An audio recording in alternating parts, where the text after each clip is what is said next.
Hello everybody, welcome back to my television review series. Today we'll be discussing Avatar: The Last Airbender. This is the real actor characters. There seems to be a lot of remakes or the original, but this one is on Netflix, originally released in 2024. 2 seasons, and there's currently in production of a 3rd season. So if you're about my age, this is definitely one that you've seen in childhood or certainly had a big cultural phenomenon or cultural hype around it. So I thought this would be a good show to watch. So we'll do our typical thing. I'll give you a brief overview, give you some just very generic kind of impressions about the season. This is season 1 review, have not seen season 2. I will give you my letter grade, A through F, A well done, B entertaining, C being whatever, D being off-putting, and F meaning I turned off the series. And then after the letter grade, if you've not seen the movie or the TV show and would like to, there will be spoiler alerts. So, 2 seasons, this is a review of the first season, 8 episodes, about 45 minutes of runtime, and then the live action cast of the original animated Avatar: The Last Airbender that aired on Nickelodeon. So we got a 7.1 out of 10 on IMDb, a 66% on Rotten Tomatoes. I'm trying to see who the actual writer was.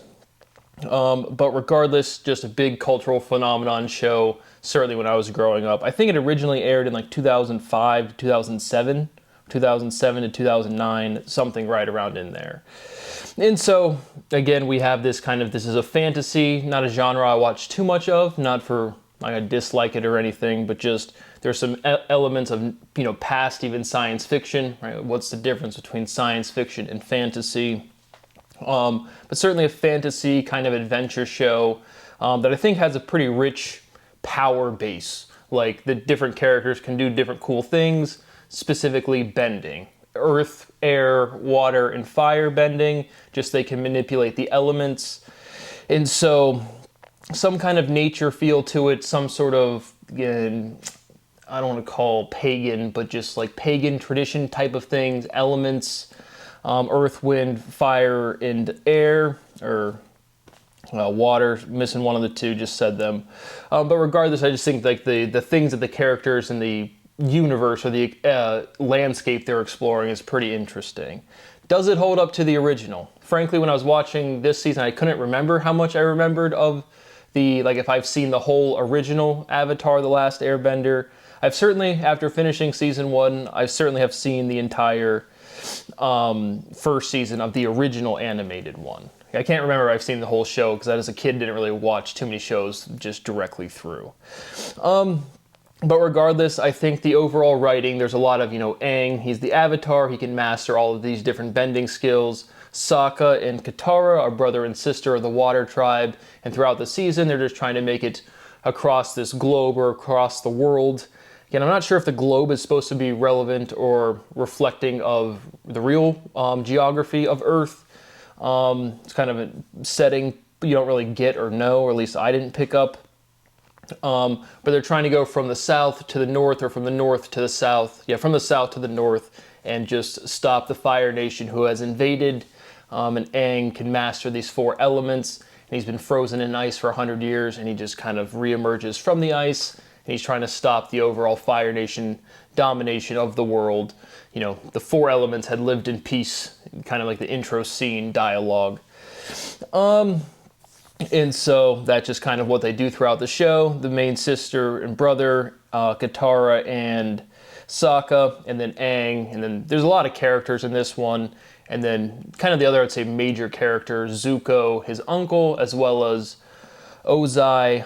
That was probably the only actor, real-life actor character that I recognize. I can't even remember his name right now, but certainly from the face.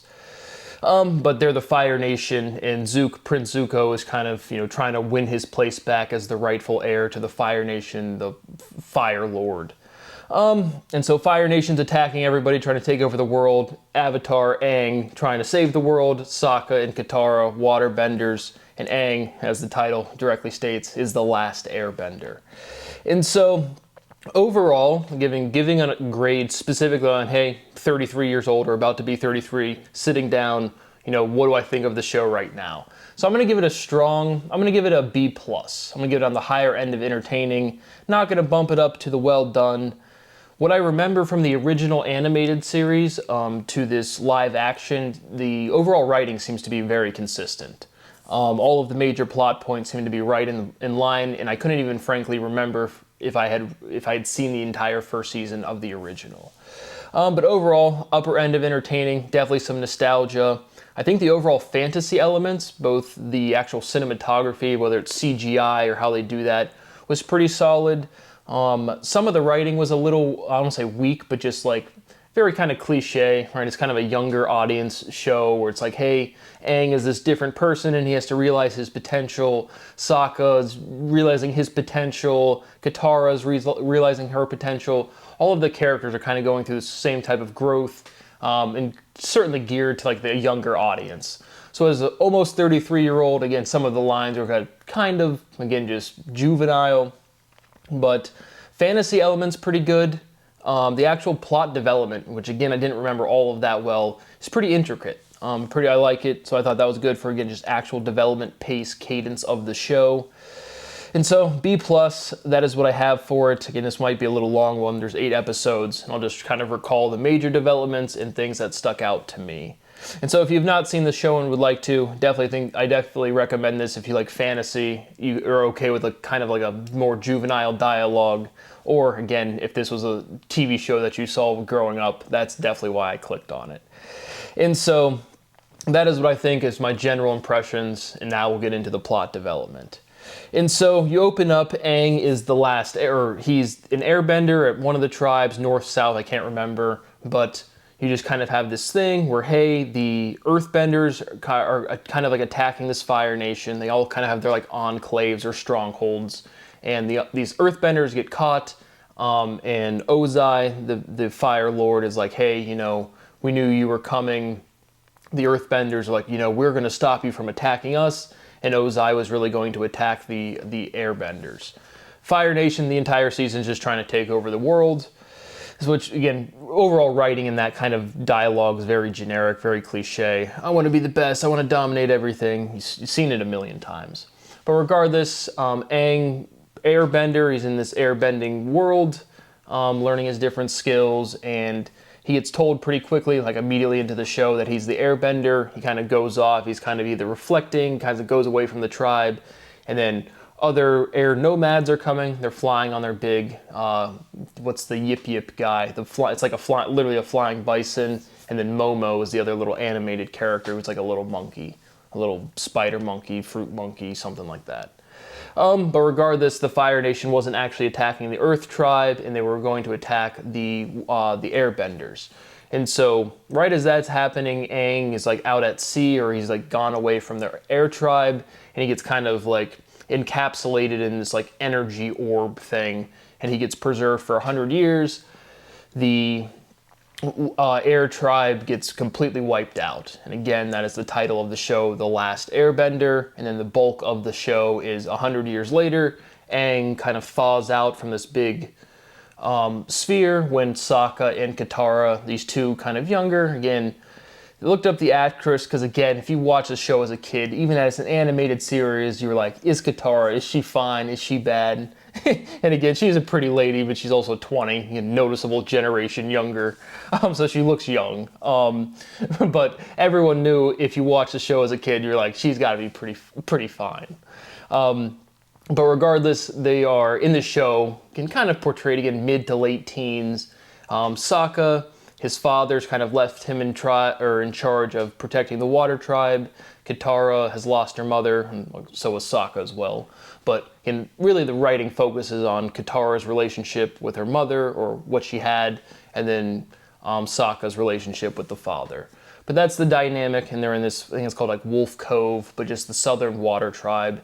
And they're just practicing their water bending, and they haven't seen Fire Tribe people for a while. Like hundreds of years, or maybe like 50 years, 100 years, but a substantial amount of time. And so Zuko's characterization, he is the banished son of the Fire Nation, and to win back his father's approval, or to win back his heirship to being the Fire Lord, he has to capture the Avatar and return him to the Fire Nation. So that's really the major theme throughout the entire show.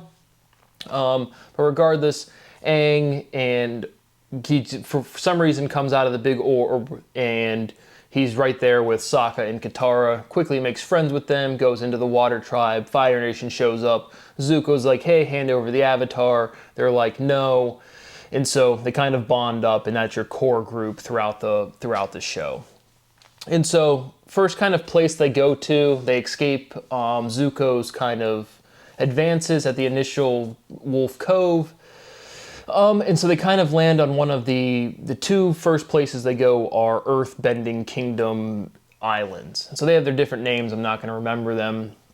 And so also kind of major to minor characters, the nameless. Again, I can't pick up all of the people from when they're out of costume. But they go to a place with Earthbenders. Again, they just kind of have, hey, here's Aang, he's the Avatar, his characterization, he has to learn the skills, and again, save the world, save the world. That's kind of like where I'm talking, the overall dialogue's kind of juvenile a lot of times. But they go to this Earth Palace Kingdom area. Sokka kind of has like training skills, because he's not an airbender, or he's not a waterbender, and again, I kind of like that fantasy element. Some people have power, some people don't. Overall, again, normal human kind of interactions. And so Sokka kind of interacts, kind of bonds with this, again, earthbender person that's not an earthbender, but part of the Earth Nation. Again, I'm not going to remember the verbiage all that well. But they have some interaction there. Again, Zuko goes there. He shows up. Again, the overall dialogue I thought was interesting in terms of like, they actually articulate like, we're going to kill all of these people. We're going to wipe all of these people out. Again, with the rating being PG. Again, not like you should, again, for me, cinema or just the news, everything, very little censorship should exist, in my opinion, at all. But it's just something that popped out in terms of the cinematography to the rating or the PG guidance, and then using the direct verbiage to kill or like wipe out groups was interesting to, again, I haven't seen the show in 20 years or however long it's been. But I think the writing was pretty consistent to the original dialogue. And so we have two places in the Earth Kingdom we go. Can't really remember the first one all of that well. But at that first island, Aang is able to channel. And again, one of his fantasy elements is he can like channel the spirits of the previous avatars. The avatars just being the people that can master the bending skills. Whereas the other benders just have air, water, earth, or fire. And so then they go from that island to another island that's like the center of the Earth Kingdom, and the ruler there is this guy named Bumi. And so you have some flashback scenes where Aang was actually friends with this guy 100 years ago. So it was his childhood friend. Bumi's kind of standoffish of him. There was some interesting plot development in this section where it was like, there's terrorist attacks going on the island, and Sokka and Katara and Aang meet this guy called the Mechanist. And he's got like this disabled son. That's originally why they flew to this island. Aang can fly around on his little stick thing, and he saw somebody else flying, so he thought, hey, this is an airbender, because he's still kind of like not convinced if all of the airbenders are gone or not.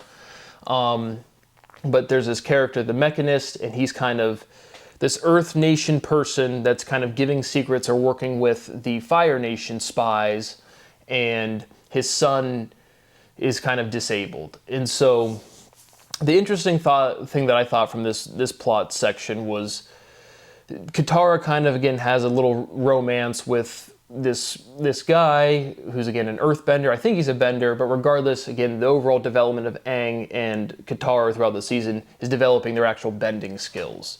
And so several scenes with Katara having flashbacks to her mom, and not really having like that much exposure to being taught these water bending skills. Also important to note, Aang had a master when he was a child. Again, the bulk of the show, the 100 years later, he's dead, but he does kind of like, he's able to access him through the spirit world, which we get into more in the middle of the season. But at this Earth Kingdom area, the Mechanist is kind of giving secrets to the Fire Nation, and then there's another minor character, the one that Katara has like a little romance with, and he's like bombing. Like, they originally think it's the Mechanist is giving the Fire Nation bombs, because when they initially get there, there's terrorist attacks going on. And so, but it turns out it's this like Earth Kingdom guy who's genuinely been hurt by the Fire Nation. He's kind of got his ragtag band of like vigilantes, or that type of effect of, hey, we're the outsiders, but we've all been damaged by the Fire Nation, but they're the ones planting the bombs. And so that was kind of an interesting, like, again, plot development or motif, whatever, of just like, Katara does show like sympathy to the guy who's just like planning, like having like terrorist attacks. And so it was genuinely, again, like I said, plot nuance, or not nuance, but plot just development flow of that type of relationship was kind of interesting. Because the Mechanist is also he's still also kind of like working with the Fire Nation. So that goes back and forth a little bit, which is, again, just as a viewer, it's kind of entertaining, or it's like genuine plot movement. But regardless, Katara does show some sympathy for the guy that's like, causing casualties or actual like terrorist attacks against the old Earthbender Nation person to the Earth Nation. And so that's kind of interesting, but regardless, the big development here overall is Aang gets captured, and so Bumi is able to like earthbend and restrain Aang's abilities, and still like not sure if he's like the Avatar or whatnot. He feeds him some food, and it's like, oh, Aang actually wants what Bumi remembers Aang would want, and so he's kind of just testing him the whole time, and it kind of culminates with them fighting. And so Aang is able to earthbend or airbend and kind of like defeat or just kind of like stop Bumi. And then Katara and Sokka kind of catch back up. Again, I'm not going to get all of the plot developments in the eight shows. And so, but that was kind of a big development. Again, Zuko and his uncle, who's his kind of like crew, head lead, main advisor, is also with him on the ship, kind of banished from the Fire Nation. And so they come and interact at pretty much everywhere the Aang goes. And so they do that at this Earth island. But Aang, Sokka, and Katara are able to escape. They then go to, I want to say, like the next kind of thing, getting into episode like 3 and 4, or 4 and 5, they get into this like spirit world. So there's a whole section where it's, again, kind of this fantasy element, the spirit world. They can just access it. Aang can access it a lot more substantially than other people. But I think that the real life writing is just like to dead people. But so he's able to, in the first Earth place they go, even before Bumi's island, he's able to channel the other avatars and help people. He's able to channel this, just these different spirit worlds more readily than other people. And so at the same time, Zuko and his uncle, they kind of like ask around this like Earth town, has anybody heard of the Avatar? And they learn that everybody knows the Avatar is there. And so Zuko's whole thing is he needs to be able to capture Aang, take him back to his father, reclaim his place on the throne. And so basically from there, the uncle suggests to Zuko that they hire a mercenary, or this mercenary chick is able to track down Aang more readily than they will be able to with the entire Earth Nation know that the Avatar's back and he's around. And so that's a big development. But back to like the spirit world, there's a whole episode they get stuck in the spirit world. There's this big centipede that kind of like captures faces. Sokka and Katara get stuck there. Aang is, again, impervious to this big centipede. This is a whole fantasy episode. And so basically Aang has to return some sort of token or item to this big centipede, and the centipede will release the spirits of Sokka and Katara. And so Aang does that. He has to get it from this Fire Nation. He goes to another Fire Nation place. He tries to channel one of the avatars that was a Fire Nation person, because the plot of the movie or of the show is the avatar is incarnated to each nation, like it rotates. And so he's going to each incarnation of the most recent avatars, and then he kind of learns different things from different ones. I think there's only 3. But regardless, at this point, the mercenary has this big like poisonous fantasy animal she rides around on, and is able to like paralyze the fire people and capture Aang as well. So she sells them off to Zuko and to his uncle. Aang is able to still get his token, and get Sokka and Katara back from the spirit realm.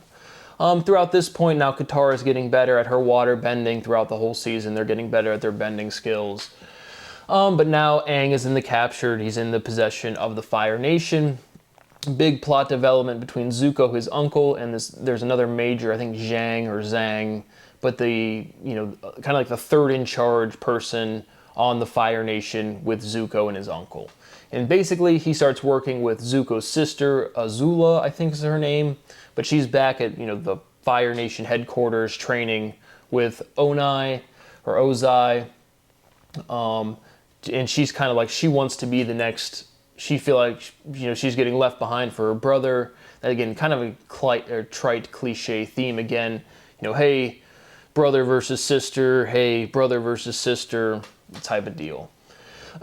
Regardless, the guy that is working, he's kind of working with, or he's definitely working with Azula and kind of still following the Fire Nation orders, but he's definitely kind of like trying to take control of Zuko's ship, his crew.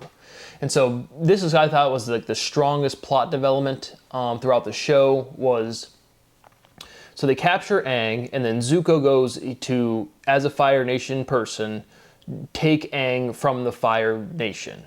And so, because he wants to return him to his father, so he's the one that captures the Avatar.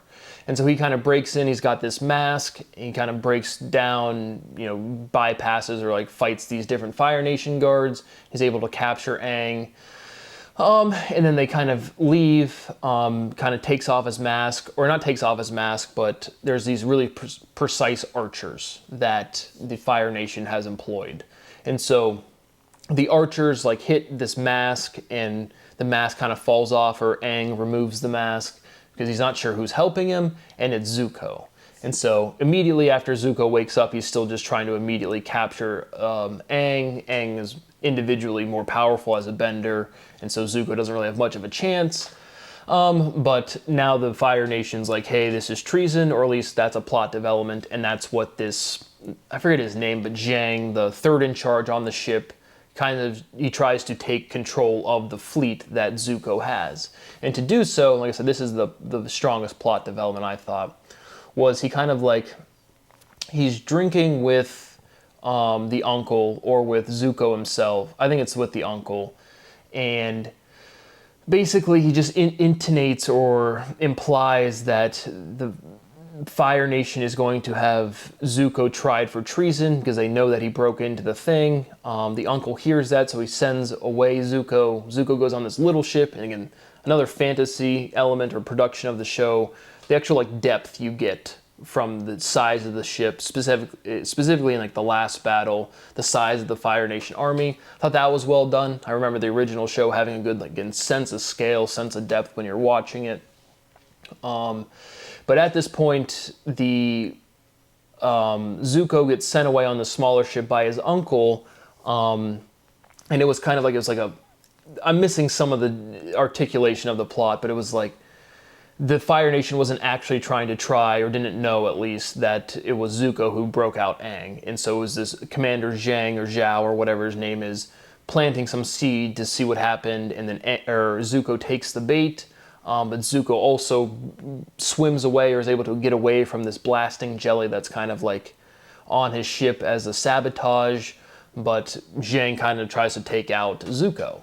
And so, but it fails, and at the same time, when he comes back, you learn that the reason Zuko has his scar is because he kind of showed defiance in terms of Ozai's movements, right? He wanted to sacrifice an entire battalion of Fire Nation soldiers, and Zuko stood up for that, or stood out against that, and so his father punished him. And so, show no mercy, show no weakness. But the crew that Zuko has, that's kind of shown mutiny or doesn't respect him. And at this point, Azula, again, who's back at the Fire Nation headquarters, the Commander Zhang or Zhao has gotten like official permission to take over the commander of that fleet. But the crew learns that the reason Zuko has his scar was that the crew that he was with, or that he has, was the fleet that was going to be sacrificed by Ozai for this just overall Fire Nation movement, military movement. And so then they immediately kind of have some loyalty or respect for Zuko. And that's like the crew, some minor characters, like the head rower guy is kind of a minor character. But anyway, Zhang or Zhao, whatever his name is now kind of taken over the fleet. Like I said, I might miss some plot development there, but I thought that was like the strongest kind of section in terms of like, oh, I'm not really sure what's going on, and I certainly didn't remember it. But regardless, so now we're making our way. Sokka, Katara, and Aang, again, are still trying to get to the Northern Water Tribe, or the opposite side Water Tribe, because the Fire Nation, again, is just trying to conquer everything. And so they make it up there, getting to like the final episode or two of the show for the season. And Katara's kind of master bending. She learns from the females in the tribe that they're never stationed in combat roles. They know specifically that the Fire Nation's coming. Again, they're still trying to capture Aang. At this point, you have Zuko learns that he wasn't like the focus, or like that his whole goal of rescuing the Avatar is kind of in vain. It was kind of just to give motivation to Azula, his sister.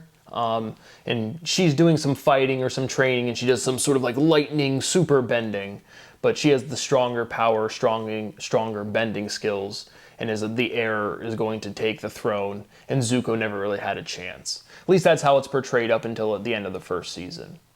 Like I said, I can't remember if I've seen the whole original series. But regardless, that is what happens. They're preparing for this battle. The women of the waterbenders are used for healing.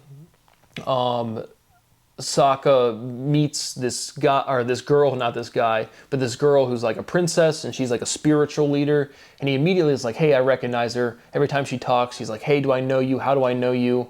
And so back in the middle of the season, when they're in the spirit world, right, in the spirit world, again, kind of like the thought or the theme is like, you're going to realize your greatest fears, right? You're going to conquer. Katara is going to meet with her mother. Aang is going to meet with his air master that has passed away. Sokka is going to meet with his dad. And so that's kind of again like the theme. But Sokka meets this wolf, and he recognizes the voice, and it's turns out that this spiritual leader, this girl his age, she's kind of like grayish hair, was the wolf in the spirit world. And that's how he knew her immediately. And so he's kind of throughout the episode, they kind of like they're soulmates or whatever. And Sokka had some romances like with the Earth Kingdom girl at the beginning of the season. Katara had some romance, minor romance with like the, again, that guy from the Earth Kingdom that was kind of doing the terrorist attacks, which is again kind of like a strange, I was like, I don't know, where are we going with this? But regardless, Fire Nation's attacking. Sokka has to protect the princess. She was very sick as a child, so she has this access to the spirit world. That's how she was able to communicate with him through this wolf form. Katara is not excited that she's not allowed to have a combat role. She's now at this point where she's like a master, and so she kind of challenges the headmaster from the Northern Water Tribe. So they kind of like duke it out. Again, kind of cool CGI, kind of cool cinematography, whatever you want to say there. And so the guy, the head waterbender, is impressed, but he's still like, there's no women in battle. And so the waterbenders get their strength from the moon and something else, and they're again represented as goddesses or immortals. And so, but for one night a year, they're able to come to the earthly realm and live as living creatures, but they can reincarnate kind of as anything. And so the Fire Nation, again, Zhang Zhao, the guy that's taken over Zuko's kind of command, he knows this, and he has this special knife where it's like, on this ice moon or this whatever moon, these entities are down here, and we can, take out the entire water tribe if we just kill the moon god. And so that's kind of this Zhao's direct goal from here. And so we have this big battle. Like I said, the actual, the size, the scale you get from seeing the Fire Nation's fleet is pretty impressive. Aang, Katara, and Sokka, they're working together. They kind of like have some sort of resolve in their characters where now they've kind of, tackled their fears and they've mastered this and blah, blah, blah. So they take out one ship, like those three, and then they see this huge fleet, and we're like, no, there's nothing we can do. And so we have this kind of big culmination battle. And Zhao was able to find Sokka and the princess are in this kind of like garden or eternal spring area where there's nice greenery. And Zhao comes there with the uncle. He's kind of in captivity at this point, but he has this special knife, Zhao does, and he's looking to kill however the moon god has reincarnated themselves. And so he kind of looks around and he sees that there's two like koi fish in this pond, yin and yang, they're white and black fish. Certainly remembered that. Again, I didn't even remember that before watching the episode, but then once that started happening, I was like, oh yeah, I definitely remember this part. And so basically Zhao kills the moon god and that it like disables all of the water benders from being able to bend. And so that happens, and then it's like a big disruption to the entire universe or to the entire world of the Avatars, the show, because the moon's gone. Like the moon has literally disappeared. And so Aang is like, hey, I can use my ability to channel not even really other avatars, but channel what they call the elemental spirits, which has way more power than any one of the benders. And it's just, they call it wrath. And so he just turns into this big kind of like water monster guy thing. But he's able to, kind of definitely stop the battle. He doesn't wipe out the whole fleet, but they suffer severe damages. And so Ozai, the Fire Lord's kind of like not sure if Zuko's been killed or not. And he's like, if he's strong, he will survive. But Azula, his sister, is definitely at this point, she's doing her crazy lightning super bending. And so Fire Nation takes tremendous damages. Aang is able to come out of being this big wrath thing, because once he does that, it's kind of assumed that like he's not going to there's no more Aang. And they say that explicitly, but like that he's now just like given his spirit and body over to the nature elements. But then this princess, I forget her name, when she was sick, when she was really young, she was touched by the moon. So she can like use herself to become the moon, which the way it's presented, again, I genuinely kind of like it. Because like I said, fantasy is not a genre I watch all of that much. Like I've never seen Game of Thrones, never seen Star Trek, never seen Star Wars. Not for any real reason, just when I sit down to watch something, this haven't been something I've clicked on. But that's what happens, and she becomes this big moon. Like she literally becomes the moon. So I'm pretty sure she's gone for sure. But this is at the finality of the season. So again, I don't remember season 2 at all. So I'm not sure if anyone's going to come back or not. But that's kind of how it resolves season 1. And so Aang, Katara, and Sokka, right, their friendship has strengthened. They've all kind of resolved their, hey, can I do my bending? Hey, Sokka, can I lead without my father? Hey, Katara, can I master bending without my mother or without the elders from my tribe? And so that's kind of like the character resolve you get from them. Aang, he kind of disappointed the Water Tribe people because he hadn't mastered the other elements on his journeys, and that's like, hey, you needed that to help us defeat the Fire Nation, but then he just turned into the big water monster Wrath, so I kind of saved him in that sense. But overall, like I said, I thought the overall plot development in just terms of the intricacy, having side plot, this come here, I thought it was pretty good. Like I said, B+ is where we're at. Total entertainment value as a almost 33-year-old. But yeah, so enjoyed the fantasy elements of the actual, again, different bending powers. I thought that's a fruitful kind of environment to say, what can this person do? How can this water bender react to this fire move? Stuff like that. The actual like martial arts articulation from the actual actors I thought was strongest from the Zuko's actor. I thought was weakest from Katara. It's just like, again, motioning some sort of jujitsu or some sort of martial art to replicate some sort of bending. But overall, B+, upper end of entertaining, certainly had nostalgia value, strong elements of fantasy, and strong elements of just overall plot movement.